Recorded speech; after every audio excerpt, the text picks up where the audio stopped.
नमस्कार, नेपाल लाइभ समाचारमा स्वागत छ। सुरुमा प्रमुख समाचार शीर्षकहरू।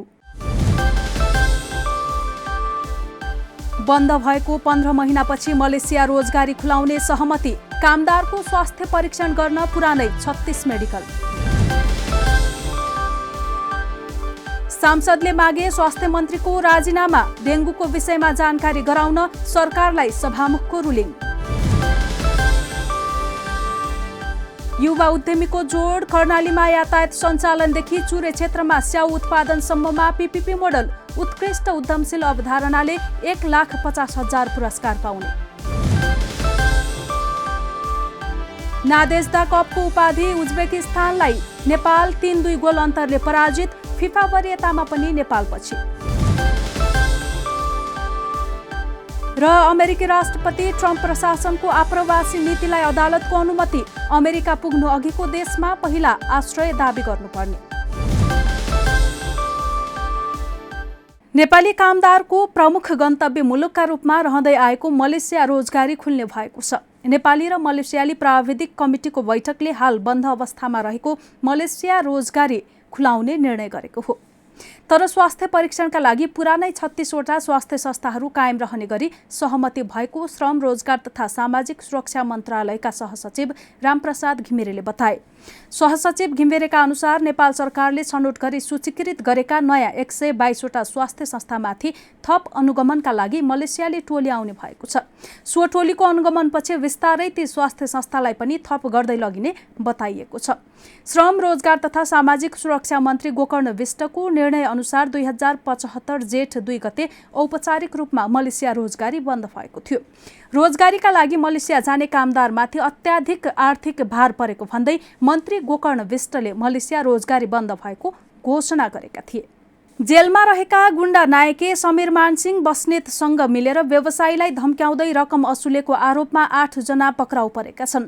पक्राउ पर्नेमा गृहमन्त्री रामबहादुर थापा, बादलका भाइ नरेश कुमार थापा सहित काठमाडौँ सिउचाटारका पवन खड्का, काठमाडौँ इचङ्गु नारायणका सुरेन नगरकोटी, काठमाडौँ भेडासिंहका शैलेश प्रजापति, काठमाडौँ नागार्जुनका विनोद लामा, बीरबल भट्टराई, मनबहादुर पुन मगर छन्। पक्राउ परेका मध्ये भट्टराई प्रहरी जवान हुन्। उनी केन्द्रीय कारागार सुन्धारामा कार्यरत थिए। भट्टराईले जेलमा रहेका गुण्डा नायके बस्नेतलाई पटक पटक फोन गर्नका लागि आफ्नो मोबाइल दिएको आरोप लागेको छ। त्यस्तै पक्राउ परेका गृहमन्त्री थापाका भाइ नरेशले आफूले समीर मानलाई जेलमा भेटेको कुरा स्वीकारेका छन्। रकम उठाउने गिरोहसँग गृहमन्त्री थापाका भाइको कनेक्सन देखिएपछि उनी पनि पक्राउ परेका हुन्। अन्यलाई प्रहरीले यसअघि सरकारी वकिलको कार्यालय मार्फत मुद्दा चलाएको थियो। फरार बनाएर गृहमन्त्री थापाका भाइलाई मुद्दा पेश गरेपछि उनी सोमबार अदालतमा उपस्थित भएका थिए। सोही बेला उनलाई सिआइबीले पक्राउ गरेको हो। प्रतिनिधि सभाका सदस्यहरूले पछिल्ला बैठकमा उठाइरहेको डेङ्गुको महामारी सम्बन्धमा जानकारी गराउन सरकारलाई सभामुख कृष्ण बहादुर महराले निर्देशन दिएका छन्। बिहिबारको बैठकमा पनि सांसदहरूले डेङ्गुको विषयमा कुरा उठाएका थिए। सभामुख महराले केही दिन यताको नियमित बैठकमा विशेष गरी बिहिबारको बैठकमा डेङ्गुको महामारी सम्बन्धमा सदस्यहरूबाट कुरा उठेकाले यस विषयमा सदनलाई यथाशीघ्र जानकारी गराउन निर्देशन दिए। बैठकमा सत्तारूढ दल नेपाल कम्युनिस्ट पार्टी नेकपाका सांसद कृष्ण गोपाल श्रेष्ठले डेङ्गुको विषयमा आधिकारिक धारणा दिन सरकारलाई रुलिङ गर्न आग्रह गरेका थिए। प्रतिनिधि सभाको शून्य समयमा बोल्दै श्रेष्ठले अब कतिजना सांसदलाई डेङ्गु भएपछि सरकारको ध्यान जाने हो भन्दै प्रश्न गरे। उनले आफूहरू डेङ्गु भनेर कराउँदै थाकिसकेको बताए। यस्तै नेपाली कांग्रेसका सांसद सञ्जय गौतमले स्वास्थ्य मन्त्रीको राजीनामा मागेका छन्। विशेष समयमा बोल्दै गौतमले मुलुक डेङ्गुले आतंकित र आक्रान्त भएकाले सङ्कटकाल घोषणा गर्न समेत माग गरे। डेङ्गु नियन्त्रणमा सरकार कुम्भकर्णको निद्रामा सुतेको गौतमको आरोप छ। चालु आर्थिक वर्षको सुरुवातदेखि नै सवारी साधनको प्रदूषण मापदण्ड स्तरोन्नति गर्ने बताएको सरकारले हालसम्म लागू गर्न सकेको छैन। वायु प्रदूषणमा सवारी साधन सबैभन्दा धेरै जिम्मेवार रहेको विभिन्न अध्ययनले निष्कर्ष निकालेको भए पनि यसमा सरकार भने मौन देखिएको छ। व्यवसायीहरूले सरकारले नेपाल सवारी प्रदूषण मापदण्ड 2069 स्तरोन्नति गरे आफूहरू कार्यान्वयन गर्न तयार रहेको बताएका छन्। तर धेरै छलफल गरी मापदण्ड तयार गरिसकेको भए पनि वातावरण मन्त्रालयले त्यसलाई थन्क्याएर राखेको छ। नाडा अटो सोको उद्घाटनका क्रममा नाडा अटोमोबाइल्स एसोसिएसन अफ नेपालका अध्यक्ष शम्भु प्रसाद दाहालले सरकारले नयाँ प्रदूषण मापदण्ड कार्यान्वयन गरे व्यवसायहरू तयार अवस्थामा रहेको बताएका थिए। तर सरकारले भने यस विषयमा मुख खोलेको छैन। सवारी साधनको प्रदूषण मापदण्ड युरोपेली मुलुकले विकास गरेकाले युरो 1, 2 लगायतमा मापन गरिन्छ, जुन विश्वभर मान्य हुने गरेको छ। यद्यपि विभिन्न देशहरूले यही मापदण्ड सरह हुने गरी आफ्नै मापदण्ड समेत बनाएका छन्। कर्णाली प्रदेशमा यातायात सञ्चालनदेखि चुरे क्षेत्रमा स्याउ उत्पादनका लागि सार्वजनिक साझेदारी अवधारणामा लगानी आवश्यक हुने युवा उद्यमीहरूले बताएका छन्।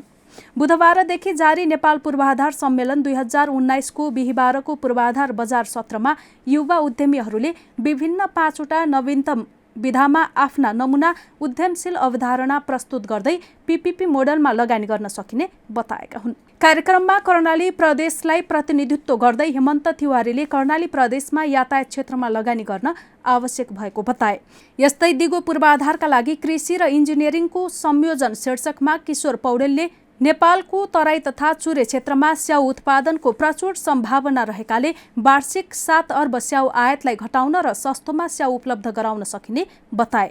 युनाइटेड वर्ल्ड स्कुल नेपालका निर्देशक मन्जित राज पाण्डे, स्मार्ट सेवाका संस्थापक यासिर फिरोज र इनर्जी एक्सका सञ्जय राज भण्डारीले विभिन्न विषयमा आफ्नो धारणा राखे।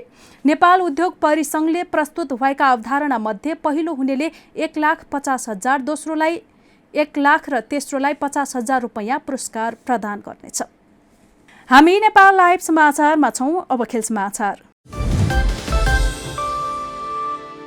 नादेजदा कपमा नेपाल पराजित भएको छ। किर्गिस्तानको काराकोलमा रहेको सेन्ट्रल स्टेडियममा नेपाल र उज्बेकिस्तान बीच भएको खेलमा नेपाल 3-2 गोल अन्तरले पराजित भएको हो। खेलको 39औं मिनेटमा गोल खाँदै नेपाल 1-0ले पछि परेको थियो। पहिलो हाफमै नेपालले सन्तोषजनक खेल्न नसकेको नेपाल दोस्रो हाफमा पनि मैदानमा जम्न सकेन।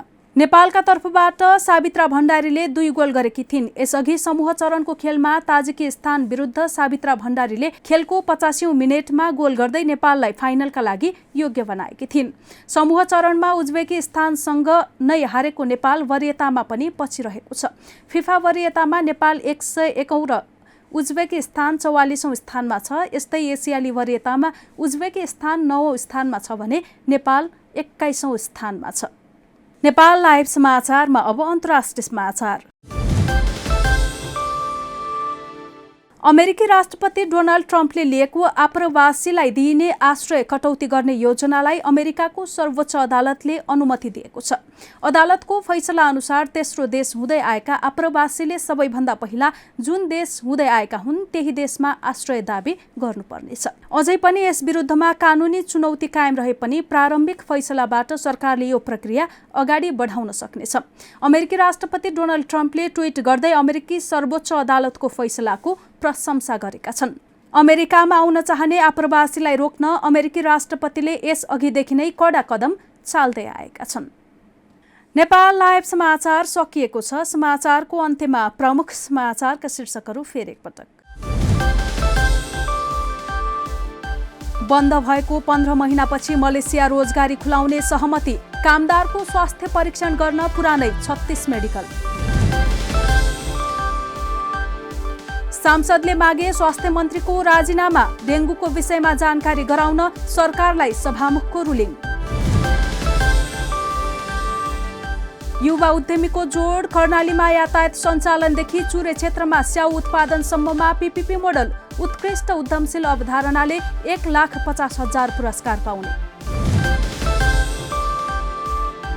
नादेजदा कपको उपाधि उज्बेकिस्तानलाई। नेपाल 3-2 गोल अन्तरले पराजित। फिफा वरियतामा पनि नेपाल पछि। र अमेरिकी राष्ट्रपति ट्रम्प प्रशासनको आप्रवासी नीतिलाई अदालतको अनुमति। अमेरिका पुग्नु अघिको देशमा पहिला आश्रय दाबी गर्नुपर्ने। नेपाल लाइभ समाचार आज यति नै। हाम्रा सबै कार्यक्रम युट्युब, फेसबुक, ट्विटर र हाम्रो वेबसाइट नेपाललाइभ.com मा पढ्न र हेर्न सक्नुहुनेछ। नमस्कार।